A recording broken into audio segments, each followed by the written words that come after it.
If you want to be successful, you have to master the skill of productivity. If you want to make more money, be more confident, be less stressed, and overall just stand out as an individual, one of the best ways to do so is to master the skill of productivity. And yes, being productive is not a personality trait. It is a skill that can be learned. It can literally make you produce more with less effort, making your life more enjoyable overall because you did the things you said you were going to do. Overall, increasing confidence as well. So here are 3 foundational productivity tactics that I use every single day. Number 1 is going to be decision reduction. One of the reasons you're not productive whenever you come home from work or you're tired or you have to wake up early, whatever, is because you simply give yourself too many options. If you come home from work and you're tired and you want to work on a business, but you're not really sure where to start, you don't really have it planned, and then you got to eat a healthy dinner, but you don't know what you want to eat, you're screwed.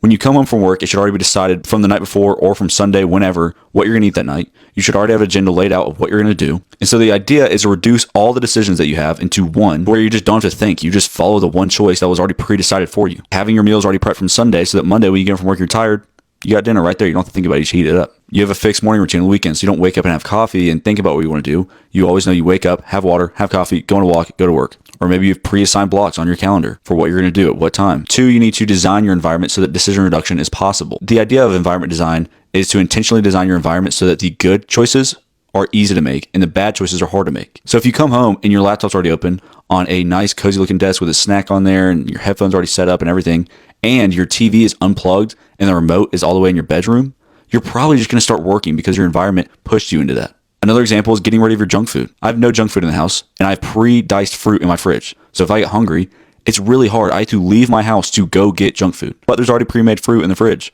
So that's really easy to grab and just start snacking on. Learn to design your environment so there's a lot of friction against the bad things, and there's zero friction against the good things. Last one is going to be identity hour. This is going to be the first hour of your day that literally decides what your identity is going to be in the future. The first hour of your day is going to be the biologically most focused state you're going to be in for the entire day. Your dopamine is extremely high, which is your motivation chemical. A chemical called acetylcholine is high.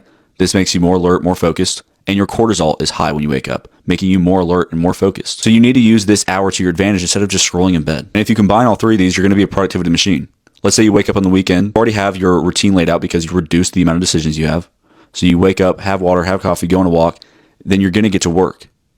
But when you get home after that walk, your TV's unplugged, your laptop's already set up with a nice work environment, and you have a coffee laid out next to your computer. Your environment just told you what you're going to do after you already reduced the amount of decisions you have in general. And then you're still in the first hour of your day. So your dopamine's high, your cortisol's high, your acetylcholine's high. You're going to be extremely focused, alert, and motivated to go sit down on that computer and go do the work. Productivity isn't about doing more. It's about learning how to increase your output with less input.